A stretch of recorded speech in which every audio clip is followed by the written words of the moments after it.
नमस्कार, देश न्यूज के खास कार्यक्रम बीच बहस में आपका स्वागत है और मैं हूं आपके साथ मनीष कुमार। और आज हम इस खास मुद्दे पर बात करेंगे, सूर्य तिलक का राजनीतिक लाभ।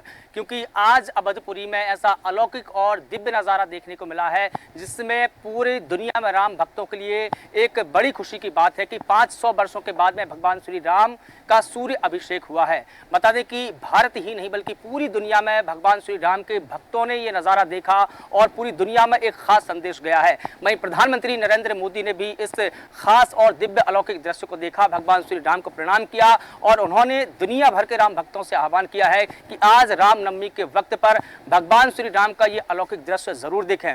और इसी के बीच में विपक्ष की एक टिप्पणी जरूर आई है कि उन्होंने ये कहा है कि इसे राजनीतिक इवेंट के तौर पर उन्होंने पेश किया है। उन्होंने कहा है कि जो भगवान श्री राम का सूर्य अभिषेक हुआ है उसे बीजेपी ने राजनीतिक इवेंट दिया है। बता दें कि 19 अप्रैल को पहले चरण की वोटिंग होनी है और आज इस तरीके की जो भगवान श्री राम का सूर्य अभिषेक हुआ है वो कहीं ना कहीं बीजेपी द्वारा इवेंट है, ये विपक्ष के द्वारा आरोप लगाए गए हैं। इस खास मुद्दे पर बात करने के लिए हमारे साथ में खास मेहमान जुड़े हुए हैं। सबसे पहले मैं अपने मेहमानों का आपसे परिचय करवा देता हूं, उसके बाद में इस पूरे मुद्दे पर हम बहस आगे रखेंगे। हमारे साथ में राजनीतिक विश्लेषक के तौर पर रमेश शर्मा जी जुड़े हैं, सर आपका बहुत स्वागत करता हूं। शैलेंद्र मिश्रा शैलेश जी हमारे साथ में मौजूद है, राजनीतिक विश्लेषक है, सर आपका भी बहुत स्वागत करता हूं।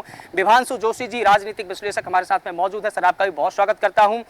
प्रभास सक्सेना सर हमारे पॉलिटिकल एडिटर है, सर आपका भी बहुत स्वागत करता हूं। सूर्यकांत चतुर्वेदी जी भी हमारे साथ में मौजूद है, सर आपका भी बहुत स्वागत करता हूं। सबसे पहली टिप्पणी रमेश शर्मा सर मैं आपसे जानना चाहूंगा कि आज भगवान श्री राम का जो सूर्य अभिषेक हुआ है 500 वर्षों के बाद हमको ये अलौकिक दिव्य दृश्य देखने को मिला है, पहली टिप्पणी आपकी सर। देखिए, स्वाभाविक रूप से हम सबकी पीढ़ी, मेरी दृष्टि में ये सौभाग्यशाली है कि हमको ये दृश्य देखने को मिला है। 500 वर्षों का निरंतर संघर्ष है, लाखों लोगों का उसमें बलिदान हुआ और कल्पना कर सकते हैं कि लगभग 150 से अधिक साल, 160 वर्ष का तो कानूनी लड़ाई है। पहली जो शिकायत हुई है 1858 में कलेक्टर को शिकायत की गई थी, 1884 में फैजाबाद कोर्ट में मुकदमा आया था और उसके बाद आप अगर देखें रामलला को प्रकट हुए 1949 में रामलला प्रकट हुए, तब से लेकर कितनी पीढ़ियां थीं जो इस दृश्य को देखने कर चली गई। इसको बिल्कुल राजनीतिक नहीं माना जाना चाहिए। ये मैं कहीं ना कहीं प्रत्येक भारतीय जन को, प्रत्येक सनातन व्यक्ति के लिए आस्था का एक बिंदु है। मोटे तौर पर कुछ एक समय निकल गया है भारत में ऐसा कि जहाँ सनातन परंपराओं को तोड़ने मरोड़ने या उससे दूर करने के जो अभियान चले, ठीक उसी प्रकार राजनीति में कुछ लोग अगर सक्रिय हैं वो राम से ना जुड़ें। मेरी दृष्टि में इस आरोप के पीछे यही एक मंशा हो सकती है। राम को आत्मा है, राम राजनीति से बहुत ऊपर है। मुझे आप बताइए कितने लोग हैं जो विभिन्न दलों में, एक वामपंथी दल को छोड़ दीजिए, बाकी हर दल में आपको राम के भक्त मिल जाएंगे। मैं समझता हूँ ये हर राम भक्त के लिए सौभाग्य की बात है। बिल्कुल ठीक है। दिनेश निगम जी राजनीतिक विश्लेषक के तौर पर हमारे साथ में मौजूद है, सर आपका भी बहुत स्वागत करता हूँ। मैं दूसरी टिप्पणी आपसे ही चाहूंगा मैं कि जिस प्रकार से विपक्ष के द्वारा इस पूरे दिव्य और अलौकिक दृश्य को राजनीति से जोड़ा जा रहा है, ये कितना सही है सर?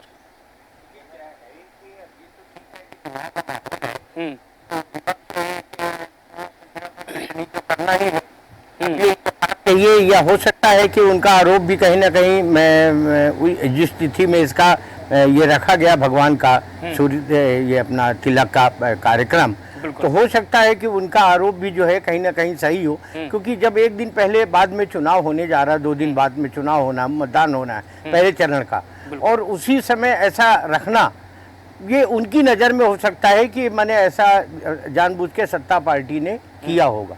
लेकिन सवाल ये जहाँ भगवान की आस्था का सवाल आता है, और सबसे बड़ी बात यह है कि एक बार वो राम के आमंत्रण को ठुकरा करके ये देख चुके हैं कि उनके यहाँ कैसे भगदड़ मची, कैसे लोग, जो ऐसे लोग गए जिनको एक बहाना मिल गया कि राम जी के निमंत्रण को अस्वीकार किया इसलिए हम जा रहे हैं, और कोई ग्राउंड नहीं था उनके पास, तो एक बहाना उनको मिल गया, जबकि वो हकीकत ये नहीं है। हकीकत उसके पीछे कुछ और रहती है, पर उनको एक बहाना तो मिल गया। उसमें बड़े धुरंधर भी लोग भी गए, छोटे छोटे लोग तो गए, धुरंधर भी गए। तो सब भगवान के नाम पे इस तरह से टिप्पणियां नहीं करनी चाहिए। अगर उनको इसी तरह से कोई आरोप लगाना था तो जब उनको ये मालूम था कि इस तारीख को ऐसा होना है, तो उसके पहले से वो ये प्रचार प्रसार करते, उसके पहले से हो हल्ला मचाना शुरू करते कि नहीं ये जो तिथि उन्होंने रखी है ये गलत है, और चुनाव आयोग में जाते, न्यायालय में जाते, कहीं भी जाते, अपनी बात रखते कि नहीं साहब ये भगवान के उसमें जो ये दुरुपयोग कर रहे हैं भगवान के नाम पे, आप इस तिथि में जो है रोक लगाइए या 2 दिन आज बढ़ा दीजिए या 2 दिन पहले करा दीजिए, जो कुछ भी है। तो सीधी सीधी बात ये है कि अगर अपन दोनों पहलू देख के चले, एक पहलू में ये है कि जो आरोप विपक्ष ने लगाया है वो उन्होंने इन्हीं मुद्दों को देख करके ऐसे ही उसका समीकरण करके कि चुनाव 2 दिन बाद मतदान होना है उसको देख करके उन्होंने किया हो। ये दूसरा बात ये है कि चूंकि भगवान की बात है और भगवान सभी के लिए होता है, चाहे वो विपक्ष हो चाहे वो सत्ता पक्ष हो, कोई भी हो। हिंदुस्तान में क्या मेरे ख्याल पूरे विश्व में जो है भगवान राम को पूजा जाता है। तो जब इस तरह से आरोप लगाने के पहले उन लोगों को भी बचना था, या अगर आरोप लगाना ही था तो थोड़ा सा उसके शब्दों को जो है शब्दों को अब बात वही आती, वो शब्दों को मरोड़ के कोई अन्य शब्दों से उसका उपयोग करके और आरोप भी लगा सकते थे, तो उनकी बात भी रह जाती और किसी को कहने का ऐसा मौका भी नहीं मिलता। बिल्कुल ठीक है। कोई पुरानी के चुनाव का माहौल है, चुनाव के माहौल में ऐसी घटनाएं करना, जैसे लोकसभा के चुनाव होने थे ये तो तय था कि अप्रैल में मई में होंगे ही चुनाव। 22 जनवरी की डेट फिक्स करी गई, 2 महीने 3 महीने पहले से एक माहौल बनाया गया कि नहीं इस तारीख को भगवान के प्राण प्रतिष्ठा हो, तो उसको भी लोगों ने राजनीतिक माना। तो ये है कि आप अगर सत्ता पक्ष वाकई दूध की धुली हुई है, मैं सत्ता पक्ष को भी कह रहा हूँ, तो ऐसा काम ही वो क्यों करती है कि घेरने की बात आ जाए, ऐसा करने की बात आ जाए या लोग आरोप प्रत्यारोप करें। आप तो ऑलरेडी आप कह ही रहे हैं कि हम 400 पार 400 पार, तो जब आप 400 पार जा ही रहे हैं तो आप ऐसा काम करते क्यों है कि विपक्ष को कुछ हो हल्ला मचाने का मौका मिले, कुछ रोने धोने का मौका मिले, कुछ आपके ऊपर आरोप लगाने का मौका मिले।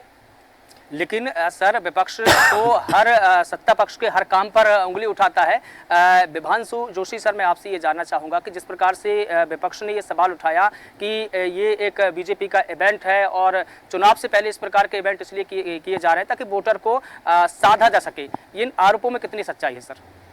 देखिए, सबसे पहले तो मैं देश न्यूज़ के सभी दर्शकों को रामनवमी की ढेर सारी बधाई और शुभकामनाएं देना चाहता हूं, क्योंकि भगवान राम हम सबके आराध्य हैं और राष्ट्र में के लिए एक गौरव का प्रतीक हैं, जिन्हें दुनिया भर में माना और जाना जाता है।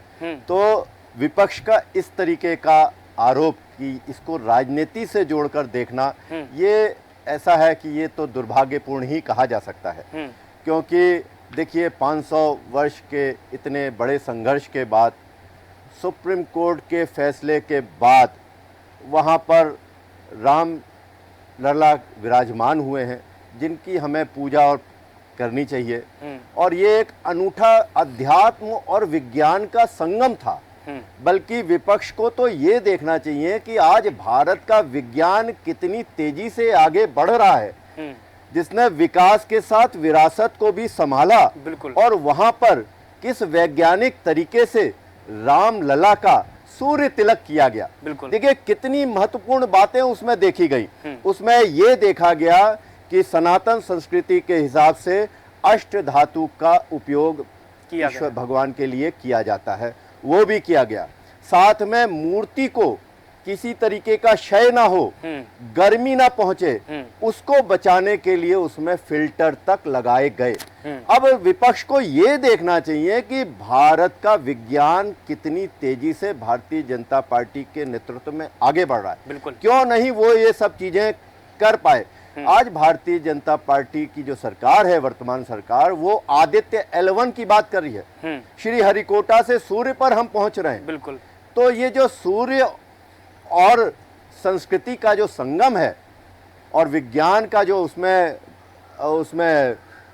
तिलक लगा है, ये विज्ञान का तिलक है। विज्ञान का तिलक है, बिल्कुल। तो उसको विपक्ष को स्वीकार करना चाहिए और जो भारत के बढ़ते कदम हैं धर्म और विज्ञान के क्षेत्र में, उसको विपक्ष स्वीकार करे और इस बात पे आगे बढ़े। बिल्कुल ठीक है। शैलेंद्र मिश्रा सैनी सर, मैं आपसे जानना चाहता हूं कि विपक्ष जिस प्रकार के आरोप लगा रहे हैं, क्या ये लाजमी नहीं होता कि प्राण प्रतिष्ठा में विपक्ष जाता और एक ऐसा नायाब उदाहरण पेश करता जिसमें हमारी एकजुटता, जिसे हम कहें कि अखंडता, वो भी दर्शाई जाती। जैसा कि हम भारत की एकता अखंडता की बात करते हैं, हम ये जानने की कोशिश करते कि कहीं ना कहीं विपक्ष के मन में क्या चल रहा है। विपक्ष के मन में तो हमेशा विरोधी चलता रहता है, कभी वो इस बात का समर्थन भी तो करे कि हमारी विरासत और हमारी संस्कृति बढ़ रही है, न सिर्फ भारत में बल्कि पूरी दुनिया में, और दुनिया ने उसको माना भी है। देखिए, अब ये तो विपक्ष का निर्णय है, वो क्या चाहते हैं।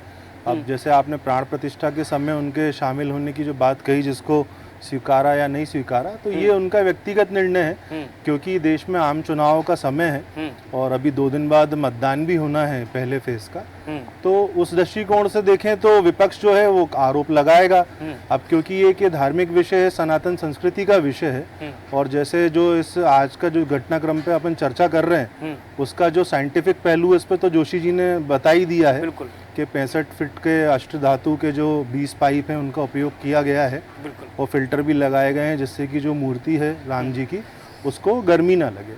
अब देखिए ये टाइमिंग वाली बात जो भी आई थी, तो टाइमिंग के मामले में भारतीय जनता पार्टी का कोई तोड़ नहीं है।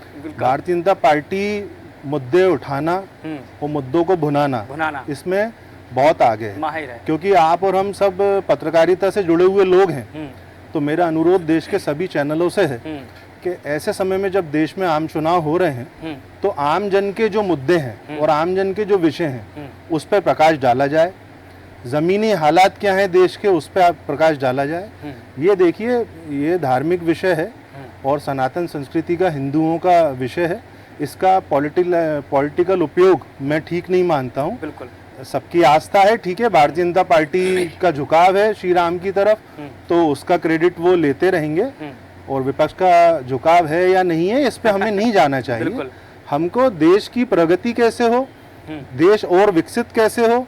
अगर आज देश साइंस में तरक्की कर रहा है तो इकोनॉमी में भी तरक्की करे, एजुकेशन में भी तरक्की करे, साइंस में भी करे। हमको ये बिल्कुल कतई नहीं भूलना चाहिए कि आज के 2 वर्ष पहले देश का क्या परिदृश्य था, दुनिया का क्या परिदृश्य था। कोविड-19 को लोग कैसे भूल गए।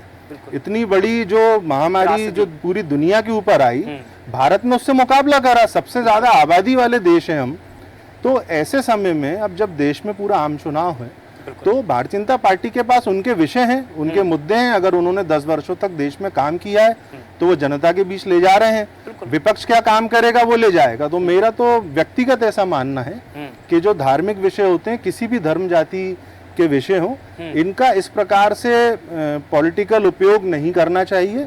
और जिस प्रकार से देश का प्रबुद्ध मीडिया वर्ग इन विषयों को लगातार दिखा रहा है और बाकी जो मुख्य जो विषय हैं जो छूट जा रहे हैं, आमजन की जो आवाज है वो कहीं दब रही है, तो ये मेरा व्यक्तिगत ऐसा मानना है कि इससे बाहर आके आगे बढ़ना चाहिए। और क्योंकि धार्मिक मामला है तो उसमें इलेक्शन कमीशन के भी नजर है बाकायदा। अगर भारतीय जनता पार्टी कहीं कोई गलत फायदा लेने की कोशिश करेगी तो इलेक्शन कमीशन उस पर अपना काम करेगा आगे का। विपक्ष को इसकी चिंता नहीं करना चाहिए। बिल्कुल ठीक है। सूर्यकांत चतुर्वेदी सर, मैं आपसे जानना चाहता हूं, जैसा कि शैलेंद्र मिश्रा सैली सर ने ये कहा कि इसे राजनीति से नहीं जोड़ा जाना चाहिए। बिल्कुल ठीक है, लेकिन विपक्ष का कोई एजेंडा साफ तो नजर आए। कभी आप लेफ्टिस्ट हो जाते हैं, कभी आप वामपंथी हो जाते हैं, कभी आप धर्मनिरपेक्षी हो जाते हैं। आपका कोई एक एजेंडा सेट करिए कि आप राम मंदिर के पक्ष में है या नहीं, आप आस्था संस्कृति के पक्ष में है या नहीं, या आप किस एजेंडे पर काम कर रहे हैं। आपका पूरा एजेंडा बिल्कुल क्लियर नहीं है, आप किस ओर है किस ओर नहीं है, ये तो बात बिल्कुल तय होनी चाहिए। क्योंकि कभी आप राम मंदिर का विरोध करते हैं और कभी कहते हैं कि हम हिंदू हैं तो हम इस मंदिर में जाते हैं, उस मंदिर में पूजा करते हैं। अभी तक कोई भी ऐसा जो बड़ा नेता है इंडिया गठबंधन का, उन्होंने राम मंदिर में जाकर के भगवान श्री राम के दर्शन तक नहीं किए हैं। देखिए, विपक्ष का काम अपना अलग है। विपक्ष को कोई भी चीज पॉजिटिव हो, देश हित में हो, समाज के हित में हो, खासतौर पर सनातनियों के साथ हो या हिंदुओं के साथ, तो उसका उन्हें विरोध करना है। और इसके आपने तमाम सारे उदाहरण देखे होंगे। राम मंदिर का तो मामला अलग ही है। ये तो अगर आप इसके पहले जाएं, देखें, अगर जब सेना ने सर्जिकल स्ट्राइक की उस समय भी सबूत मांगे गए। और रही बात राम मंदिर की, तो राम मंदिर आज नवमी का दिन है, रामनवमी है, उसकी तिथि तय होती है। उस तिथि पर भगवान राम की पूजा होती है। बिल्कुल। हिंदू संस्कृति में सबसे बड़े आराध्य कौन है? भगवान राम है। और उनके तय समय पर मैं तो विपक्ष के साथियों से ये कहूंगा कि कम से कम इस बात का तो ध्यान रखेंगे। अगर आपके घर में बच्चे का जन्म होता है और चुनाव आ जाए, उस समय अगर आप जन्मोत्सव मना रहे हैं, तो क्या आप उसकी जन्मोत्सव मनाने की जगह उसकी तिथि आगे बढ़ा देंगे या पीछे कर लेंगे? बिल्कुल। तो मेरा तो आशय सिर्फ इतना है कि विपक्ष को भी इस सारे मामलों को समझना चाहिए और प्रयास करना चाहिए कि इन्हें राजनीति में न घसीटें। और इस तरह के मामले वो तमाम समय पर उठाते रहे। उसकी परिणति आज क्या है? आज हिंदू समाज क्या सोचता है आपके बारे में? आज आपके साथ कैसा व्यवहार हो रहा है। जब आप राजनीति में आते हैं, चुनाव आता है, उस समय आप जिस तरह का बर्ताव करते हैं उसका प्रतिफल आपको मिल रहा है। और आप 10 साल अगर मध्य देश की सत्ता में कांग्रेस रही है, उस समय अगर आप देश के तमाम हिंदुओं के आस्था का केंद्र भगवान राम के मंदिर को लेकर सकारात्मक रूप दिखाते, तो मुझे लगता है कि आज यह परिणाम उन्हें देखने को नहीं मिलता। बिल्कुल। दूसरी बात, आप उसे विज्ञान से भी जोड़ सकते हैं, उसे समाज से भी जोड़ सकते हैं, उसे आप एक जीवन शैली की कला से भी सीख सकते हैं। भगवान राम पुरुषोत्तम क्यों कहलाए? उन्होंने समाजवाद की जो अवधारणा दी है वो सबसे पहले उन्हीं ने दी है। उन्होंने बताया है कि आप जब सत्ता में होते हैं, जब आप पावर में होते हैं, तो आपको कैसा होना चाहिए। बिल्कुल। आप समाज के लिए एक आदर्श बनकर उभरते, उनके चिन्हों पर चलकर, उनके द्वारा बताए मार्ग पर चलकर, तो निश्चित रूप से आप उसे भगवान की दृष्टि से भले मत देखें, बिल्कुल, लेकिन उन्हें एक समाज के पथ प्रदर्शक के रूप में तो देख सकते हैं। लेकिन वो अपनी अपनी दृष्टि है, जिसे जिस दृष्टि में देखना है वो देख रहा है, उसकी परिणति, उसके परिणाम उनके सामने है। तो मुझे लगता है कि कहीं ना कहीं व्यर्थ की बात है, व्यर्थ के आरोप प्रत्यारोप है। भगवान राम को राजनीति में नहीं घसीटना चाहिए। जहां तक भारतीय जनता पार्टी के लाभ की बात है, तो वो उनका तो शुरुआत से एजेंडा रहा है राम मंदिर। अगर उन्हें उस चीज का फायदा मिलता है तो स्वाभाविक है मिलना ही चाहिए।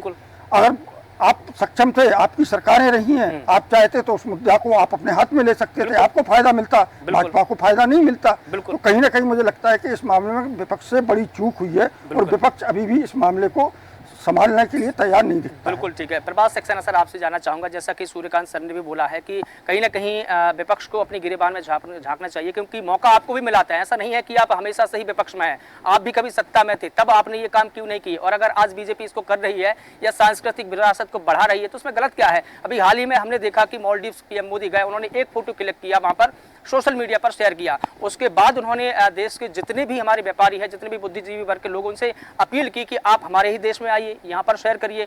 उसके बाद में वहाँ पर कितने जो लोग हैं गए वहाँ पर और एक हमारा व्यापार बढ़ा।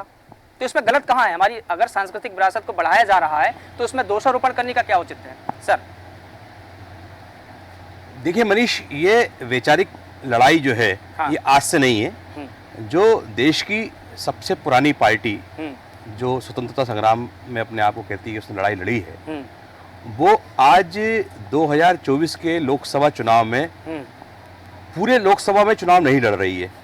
अर्थात उसके पास इतने कैंडिडेट नहीं है कि वो पूरी लड़ाई लड़े। इसका मुख्य कारण है कि वो अपनी विचारधारा पे कायम रही ही नहीं। वही उसने समय समय पर हर स्टेट में हर जगह अपनी विचारधारा को बदला है। अर्थात उसको चर्च से भी सहमति है, उतनी मंदिर से भी है, उतनी गिरजाघर से भी है, उतनी जो है वो उसको जो है वो मठों से भी है। तो वो अपनी एक शैली में आ ही नहीं पाए, अर्थात वो बिखरे रहे।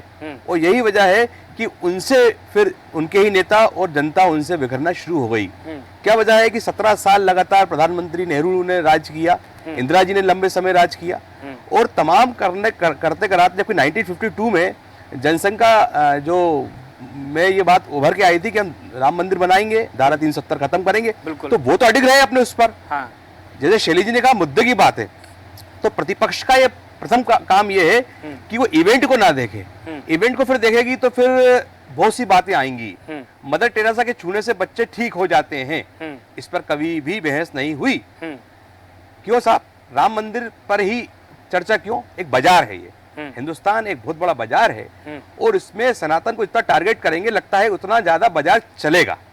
तो मेरे को लगता है कि विपक्ष को बहुत अच्छा मौका है कि वो मुद्दे उठाए ना। मुद्दे उठाने से उसको किसने रोका है?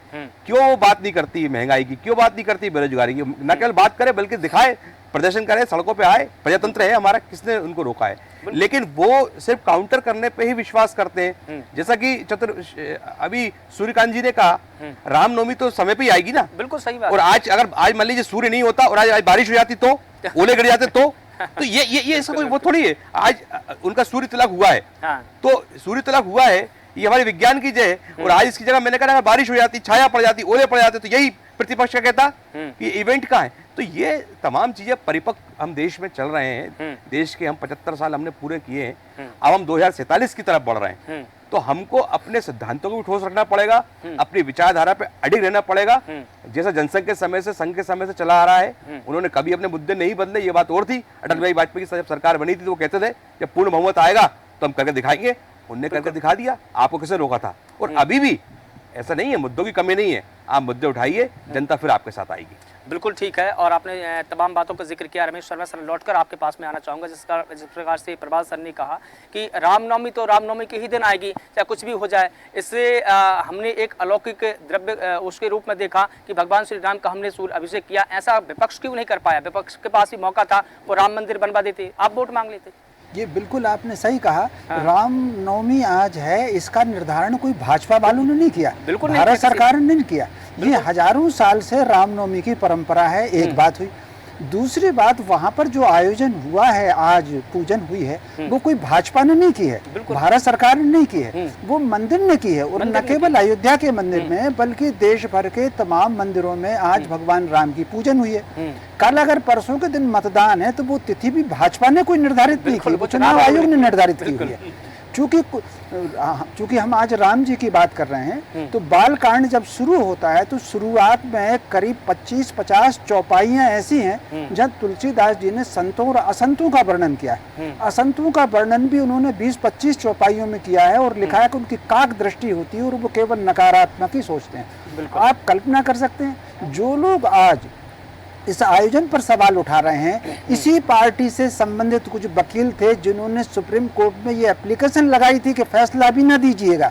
तो कुल मिलाकर के बाधाएं, फैसले में बाधाएं कैसी उत्पन्न हो सकें, इस पर वो बराबर करते रहे। अभी 2 दिन पहले एक अन्य संप्रदाय का धार्मिक उत्सव निकला है। मुझे बताइए, हैदराबाद के आयोजन में कितने राजनीतिक दल उसमें आयोजन थे? किसी ने उस पर तो उंगली उठाई नहीं। कश्मीर से जो खबरें मीडिया में आई हैं 2 दिन पहले के धार्मिक उत्सव की, वो किसी ने नहीं उठाई। राम जी पर ही उठा रहे हैं। और ये उठाने वाले वही लोग हैं कि जैसे कर्नाटक की सरकार ने मंदिर के चढ़ावे पर टैक्स लगेगा और चर्च को और वक्फ बोर्ड को अनुदान जारी होगा। तो ये जो है कहीं ना कहीं ये 2 धाराओं का जो सोच है, उस आधार पर निपटना चाहिए। एक और बात मैं कहना चाहता हूँ, हमने वनवासी समाज को आरक्षण क्यों दिया, अतिरिक्त सुविधाएं क्यों दी, या मान लीजिए वंचित वर्ग को अतिरिक्त सुविधाएं क्यों दी? क्योंकि एक लंबे समय तक उनका शोषण हुआ। ठीक उसी प्रकार भारत में लंबे समय तक सनातन समाज का और राम का और मंदिरों की तोड़फोड़ हुई, उनका शोषण हुआ है। तो निश्चित रूप से कहीं ना कहीं इसको प्राथमिकता मिलना चाहिए। आज स्वतंत्रता के 70 वर्ष बाद अगर कोई मंदिर में एक आयोजन होते हैं, उस पर सवाल उठाते हैं। और अगर किसी को लगता है कि मंदिर का काम करने से, धार्मिक काम करने से राजनीतिक लाभ हो सकता है, और बहुत सारे मुद्दे हैं, आप मथुरा का मुद्दा उठा लीजिए, देश आपके साथ रहेगा। काशी का मुद्दा उठा लीजिए। तो क्यों किसी ने अगर एक मुद्दा उठाया है तो उसकी कटोरी गिराने पर आप क्यों आमादा हैं? आप नया फार्मूला बनाइए।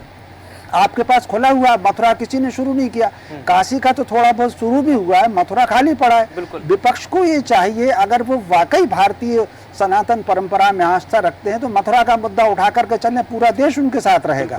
जी बिल्कुल ठीक है। और आपने बिल्कुल ठीक कहा सर कि मुद्दों की कमी नहीं है भारत में, मुद्दे कई है, लेकिन विपक्ष अपने मुद्दों को लेकर अपना स्पष्टीकरण तो करे कि हम इस मुद्दे के साथ है या इस विचारधारा के साथ है। दिनेश निगम सर, मैं आपसे जानना चाहूँगा कि जैसा कि पहले भी ये बताया गया कि बीजेपी हो या प्रधानमंत्री नरेंद्र मोदी हो, एक ऐसी आदर्श राजनीति स्थापित कर रहे हैं। देखिए, जब ये पूजा अर्चना हो रही थी, वो वहाँ पर मौजूद नहीं थे अयोध्या में, लेकिन वो जहाँ भी थे उन्होंने एक सोशल मीडिया पर पोस्ट किया। जब ये भगवान श्री राम का सूर्य अभिषेक हो रहा था, तब वो भगवान श्री राम के नाम का जाप कर रहे थे। उन्होंने जो सोशल मीडिया पर वीडियो पोस्ट किया, हम सभी ने देखा, उन्होंने भगवान श्री राम के, जय श्री राम के नारे लगाए। ऐसा दूसरे विपक्षी नेताओं के कोई वीडियो ही सामने नहीं आया। अगर आप वाकई आस्था रख रहे हैं या वाकई आप हिंदुओं का में आस्था है, हिंदू धर्म में, तो आप एक आध वीडियो बना के आप भी तो डाल देते, बराबरी तो करते। आपसे तो बराबरी में भी नहीं है। देखिए क्या है, ये तो कोई नई बात तो है नहीं। आप इतने दिन से अपन देखते आ रहे हैं, या इसके पहले भी जितने चुनाव हुए हैं उस पर भी अपन विपक्ष की रूप, विपक्ष की भूमिका देख चुके हैं। आरोप लगाना तो उनका धर्माधिकार है और उसमें से उनको वंचित नहीं किया जा सकता। अब ये ठीक है कि आरोप कैसे, कब और किन बिंदुओं पे लगाया जाए, ये विचार करने का मुद्दा होता है। उनको इस पर विचार करना चाहिए कि कौन से मुद्दे को में हम आरोप लगाएं और कौन से मुद्दे में आरोप नहीं लगाएं। ठीक है ना। अभी जो स्थितियाँ बनी, हमारे कई प्रवक्ताओं ने एक बात कही अभी इस आपके चैनल में कि रामनवमी तो सुनिश्चित है, उसकी डेट सुनिश्चित है, भगवान की पूजा होनी है। सवाल उसमें ये नहीं होता। देखिए, आप जब बात करिए तो दोनों पक्षों की करिए। सवाल ये है कि सूर्य तिलक ये रामनवमी के दिन ही रखा गया, इस मुद्दे को लेकर के बात हो रही है कि रामनवमी तो आता, रामनवमी में भगवान राम की पूजा हमेशा होती रही है, कोई ऐसा नहीं। जैसे एक दो प्रवक्ताओं ने हमारे कहा कि भगवान राम विराज गए, अरे भगवान राम तो अयोध्या में पहले भी थे, बस ये है कि वो छोटे रूप में थे, उनका महल नहीं था है, और वो जो उनका अधिकार जो उनको मिलना चाहिए वो न्यायालय के माध्यम के बाद भारत सरकार के मोदी जी प्रधानमंत्री जी ने उसको साकार करके और एक बहुत सराहनीय काम किया। देश की जनता में उन्होंने अपनी एक पहचान बनाई, अपनी एक लोकप्रियता बनाई, है ना। तो वो तो अपनी जगह है। ये इस मुद्दे सवाल ये है कि ये जो बात हो रही है वो सूर्य तिलक की बात हो रही है। उसमें विपक्ष का इनडायरेक्ट में आरोप ये है कि ये जो बिंदु है, ये बिंदु ये रामनवमी के दिन, ये चुनाव के 2 दिन पहले ही क्यों जोड़ा? आप रामनवमी के बाद भी तो कर सकते थे। भगवान राम की पूजा करते, अब सब कुछ करते, प्रांत जो भी आपको करना था, जैसे पूरे देश में होता है। उसके बाद 2 दिन बाद, 4 दिन बाद, 10 दिन बाद, 1 महीने बाद आप ये सूर्य तिलक भी कर सकते थे, है ना। तो उनका जो इशारा है, उनका जो आरोप है, मेरा अपना मानना है, हो सकता मैं गलत हूँ, लेकिन मेरा अपना मानना यही है कि उनका जो बिंदु है, उनका जो आरोप है वो यही है। बिल्कुल ठीक है ना, बिल्कुल ठीक है।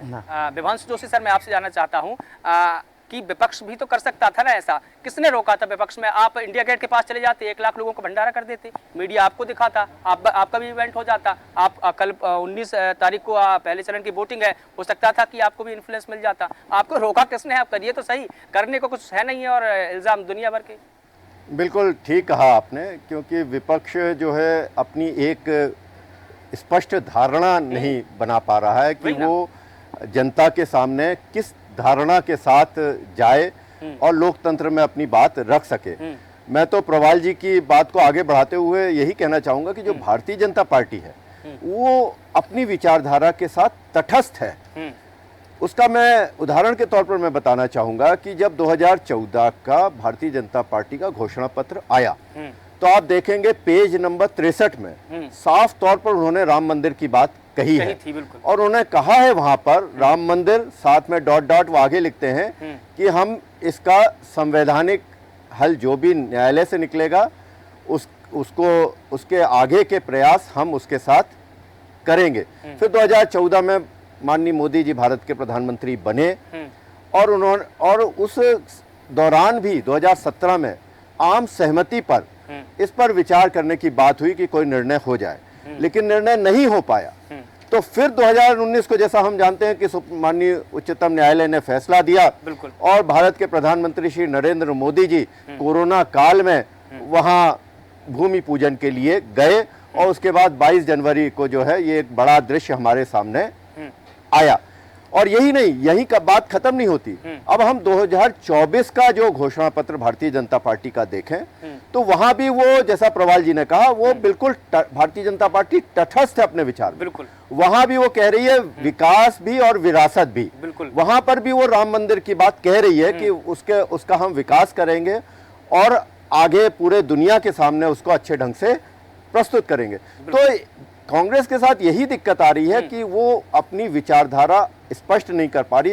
एक तो वो, ऐसा मुझे लगता है कि वो जो इंडी गठबंधन है उसको सहेजने में ही उनको इतनी परेशानी हो रही है कि किस विचारधारा के साथ वो जाएं, किस विचारधारा के साथ वो ना जाएं।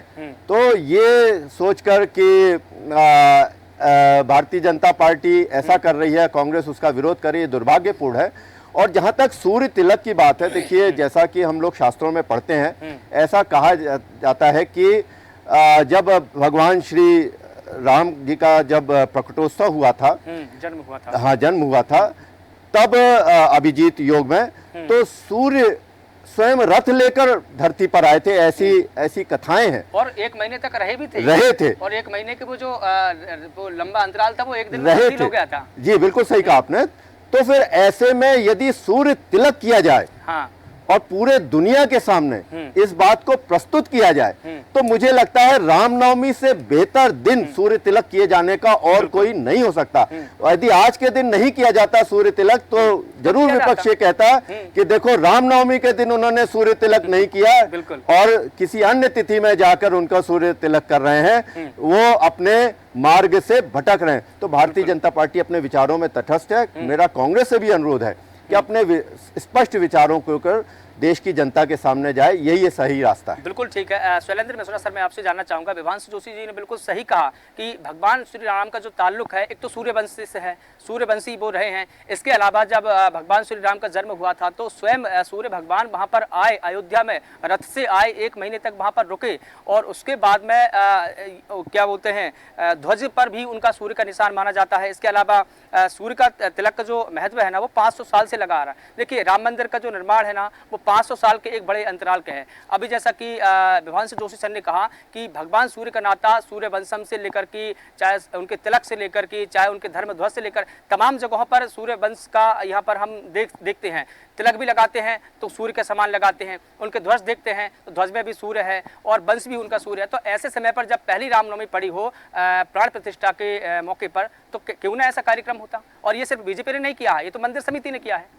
जी, बस ये आपने प्रश्न का जवाब खुद ही दे दिया मनीष जी कि ये जो कार्यक्रम का आयोजन है और इस बहुत पुण्य कार्यक्रम का आयोजन जो है आज के दिन हुआ है। हाँ। रामलला भगवान विष्णु के 7वें अवतार के रूप में इस धरती पे आए थे। बिल्कुल।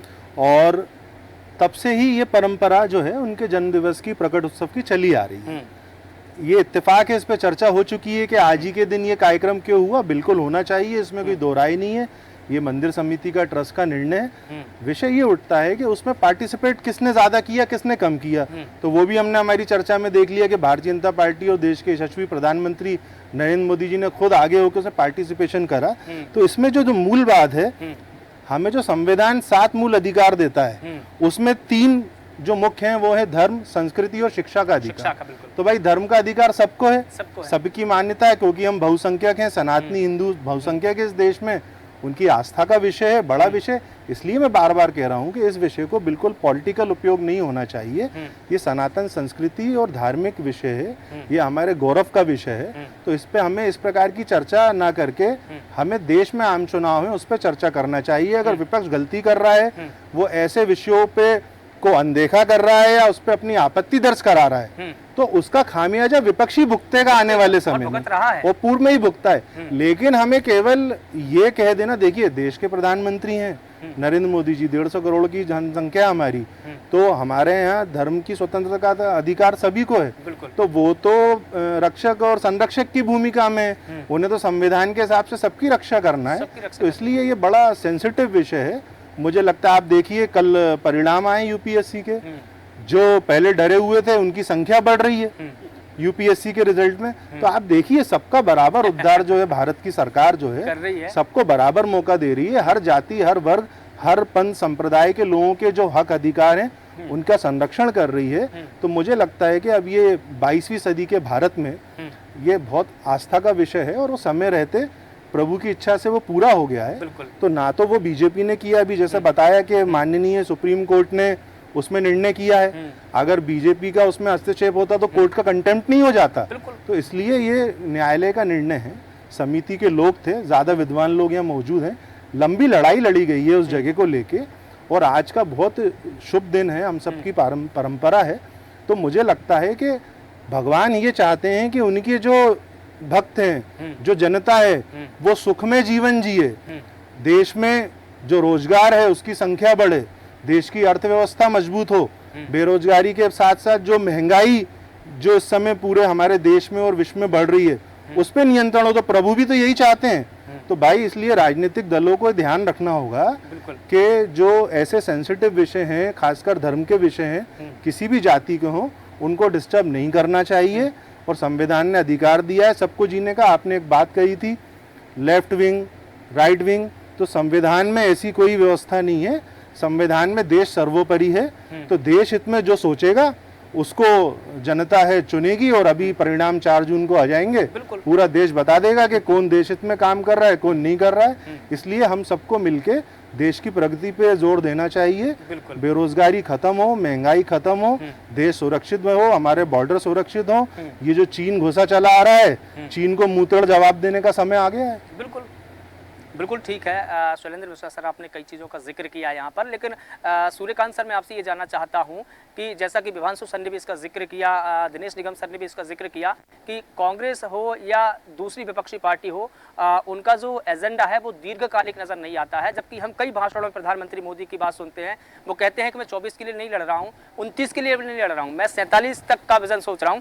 तो एक जो विजन है उनका, एक दीर्घकालिक एक एजेंडा है, वो उस पर काम कर रहे हैं। ऐसा कोई एजेंडा ना तो कांग्रेस के उसमें दिखाई दिया, अभी घोषणा पत्र जारी हुआ उसमें भी नहीं दिखाई दिया, यहाँ तक कि उनकी विचारधारा में भी नहीं दिखाई देता है। तो कम से कम एक विजन तो हो, किस विजन पर वो काम कर रहे हैं? निश्चित रूप से अगर एक विजन होता और दीर्घकालीन कोई योजना होती तो वो उस पर चलते, उसका असर जनता पर भी पड़ता है। इसके उलट भारतीय जनता पार्टी में आपने देखा होगा, जब से भारतीय जनता पार्टी का गठन हुआ, उसके पहले जनसंघ था, उनके जो मुद्दे थे वो उन मुद्दों से इधर उधर नहीं हुए, बल्कि राजनीति के केंद्र में अपने संकल्प पत्र या वचन पत्र या चुनावी घोषणा पत्र में उन मुद्दों को वो लगातार उठाते रहे। भले उसका उस समय उन्हें नुकसान होता रहा, तात्कालिक नुकसान हुआ है, लेकिन उन्हें कहीं ना कहीं उसका दीर्घकालीन फायदा मिला है। और यही वजह है कि जनता आज उनके साथ खड़ी दिखाई देती है। आप देख लीजिए वर्तमान परिदृश्य में। लेकिन मैं इसमें एक चीज जरूर कहना चाहूंगा कि जिस बात को लेकर आज हम और आप यहाँ पर संवाद कर रहे हैं, विचार विमर्श कर रहे हैं, उस बात को लेकर मैं एक उदाहरण जरूर देना चाहूंगा कि जब कोई व्यक्ति झोपड़ी में रहता है और जब वो अपना मकान बनाता है, स्वयं का पक्का मकान बनाता है, तो वो उत्सव मनाता है, उत्सव के रूप में उसे सजाता है, लाइटिंग करता है, अपने धर्म का मानने वाला कोई सत्यनारायण की कथा भी कराता है, आसपास के अपने इष्ट मित्रों को बुलाकर उन्हें भोजन भी कराता है, तो वो भव्य आयोजन करता है और अपनी खुशी जाहिर करता है। लगभग वही स्थिति इस समय राम मंदिर को लेकर है। क्योंकि राम मंदिर की स्थापना हुई, उसके बाद पहला बड़ा त्योहार अगर राम से जुड़ा हुआ कोई पड़ा तो वो रामनवमी है। और रामनवमी के दिन अगर लोग उससे जुड़े हुए साधु संत सनातनी हिंदू धर्म के लोग अपनी खुशी का इजहार ना करें तो कब करें आखिर? उस पर सवाल उठाए जाते हैं। लेकिन अगर इसी तरह का कोई दूसरे धर्म के साथ होता तो कोई सवाल नहीं उठाता। क्योंकि हिंदू सहिष्णु है, उसका फायदा लोग उठाते हैं। मुझे लगता है कि कभी कभी यह सहिष्णुता भी हिंदुओं के लिए घातक साबित होती है और लोग सवाल उठाते हैं। अगर हिंदू भी उसी तरह से असहिष्णु होता तो इस तरह की स्थिति नहीं बनती।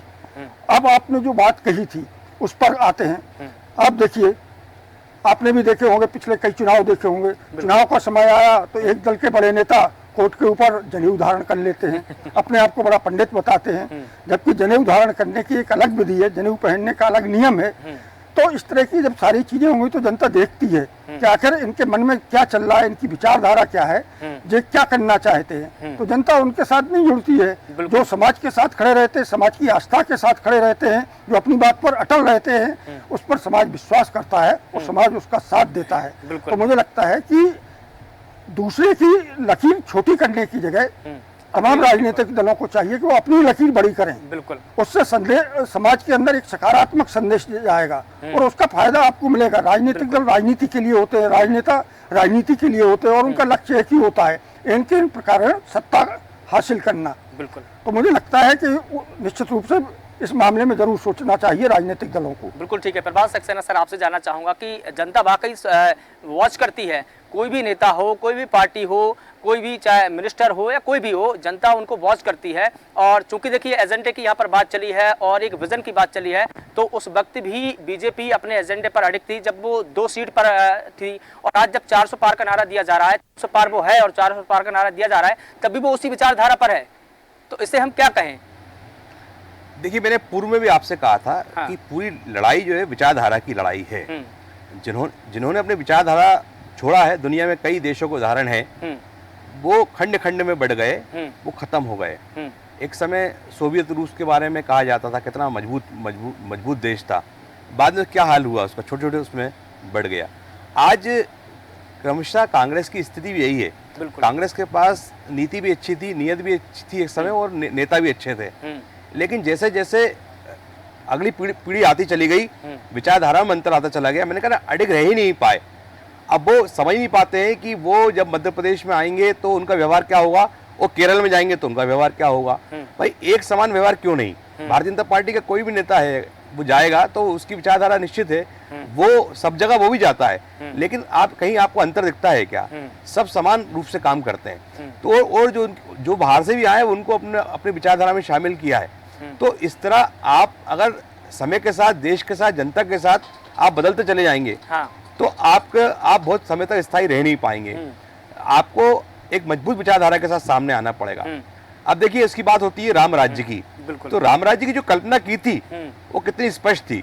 उसमें कोई ऊंच नहीं है, कोई नीच नहीं है, कोई गरीब नहीं, कोई सबको एक समान रूप से उस अवधारणा बनाई गई थी। लेकिन उसको भी, राम राज्य को भी हिंदू राज्य के नाम पर लाकर उसके खिलाफ जो अफवाहें, जो भ्रांतियां फैलाई गई।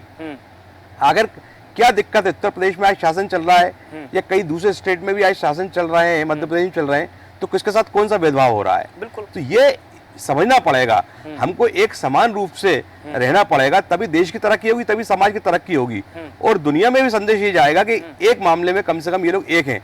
अभी होता क्या है कि दुनिया के कोई मुद्दा आता है तो उसमें भी मैंने देखा है कि अलग अलग विचारधाराएं होती है, तो अलग अलग कोई बयान का समर्थन कर रहा है, कोई विरोध कर रहा है। ये जब तक विरोधाभास खत्म नहीं होगा तब तक मैं समझता हूं कि बड़ी आने वाले समय में दिक्कत होगी। इसलिए कम से कम देश के नाम पर, नेशन के नाम पर एक विजन बहुत जरूरी है, एक विधान, एक संविधान जो किया गया है वो बहुत जरूरी है। बिल्कुल ठीक है। और देश में एक ही संविधान है, एक ही विधान है और एक ही संविधान से देश चल रहा है। अंतिम टिप्पणी रमेश शर्मा सर आपसे जानना चाहूंगा कि कुछ दिन पहले जब हमने देखा कि प्रधानमंत्री नरेंद्र मोदी जब ऑस्ट्रेलिया गए थे, वहां उन्होंने एक कार्यक्रम को संबोधित किया। जब वो वहां एक कार्यक्रम को संबोधित कर रहे थे, उस वक्त पक्ष और विपक्ष दोनों के नेता वहां पर मौजूद थे और दोनों ने प्रधानमंत्री मोदी को सुना। और शायद उसी कार्यक्रम में, अगर मैं सही हूं तो ये कहा गया था कि मोदी इज बॉस।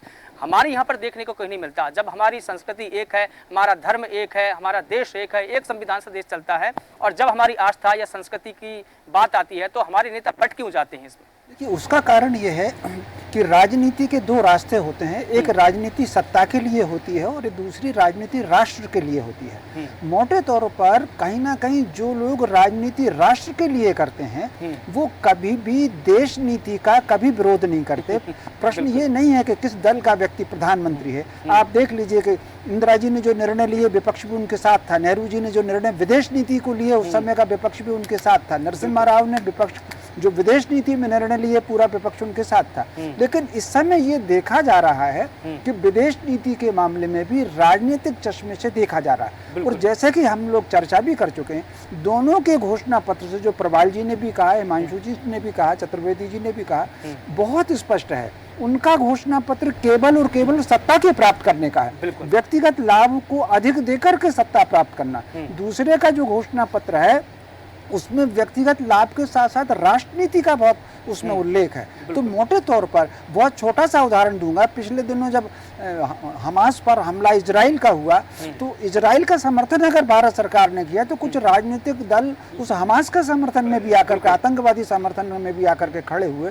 तो मोटे तौर पर पिछले दिनों अगर अफजल गुरु की बरसी मनाई गई तो कुछ राजनीतिक दलों ने उस बरसी का भी समर्थन आकर के किया था। तो ये जो राष्ट्रनीति और राजनीति, इन दोनों का अलग अलग होना चाहिए। राजनीति राष्ट्र के लिए होनी चाहिए, उसमें विदेशों के मामले में, सुरक्षा के मामले में सबको एक मत होना चाहिए। प्रश्न इस बात का नहीं है कौन समर्थक है कौन विरुद्ध है। प्रश्न आंतरिक मामलों में आप खूब विरोध करिए।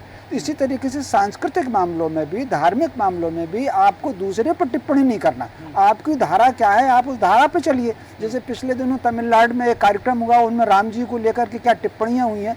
भाई आपकी धारा, आपकी आस्था का केंद्र क्या है, प्रार्थना का तरीका क्या है, आप अपने ढंग से करिए। दूसरे पर आक्षेप क्यों लगाना है? तो इससे कहीं ना कहीं हमको इस बात पर समझना पड़ेगा। ठीक है। और एक और टिप्पणी सर आप ही से चाहूंगा कि पिछले दिनों राहुल गांधी अमेरिका गए, उन्होंने कहा कि भारत के संदर्भ में जब उनसे पूछा गया कि यहाँ न कर सकते हैं, भारत के लोकतंत्र की प्रशंसा और लोकतांत्रिक तरीकों पर पूरे विश्व में प्रशंसा होती है। कितनी यूनिवर्सिटियां हैं, हार्वर्ड यूनिवर्सिटी है, लंदन यूनिवर्सिटी है, वहाँ के लोग यहाँ के लोकतंत्र पर रिसर्च करने के लिए आए कि इतनी विविधता के बावजूद, इतनी तनाव के बावजूद भी अगर लोकतंत्र यहाँ पर चल रहा है, पूरी दुनिया से अलग लोकतंत्र है, उसके बाद भी अगर हमारे यहाँ के राजनेता विदेश में जाकर के लोकतंत्र की आलोचना करेंगे तो ये अपने आप में आश्चर्यजनक है। और ये बहुत स्पष्ट है कि उनकी राजनीति केवल सत्ता तक के लिए है और राष्ट्र और संस्कृति के लिए कहीं ना कहीं वो ओझल हो गए हैं इस मामले में। बिल्कुल ठीक है सर, चूँकि हमारे पास में समय का अभाव है, इसलिए इस पूरी परिचर्चा को हमको यहीं पर विराम देना होगा। आप सभी मेहमान हमारे साथ में जुड़े, इस मुद्दे पर अपनी अपनी बात रखी, आप सभी का मैं शुक्रिया अदा करना चाहता हूँ। तो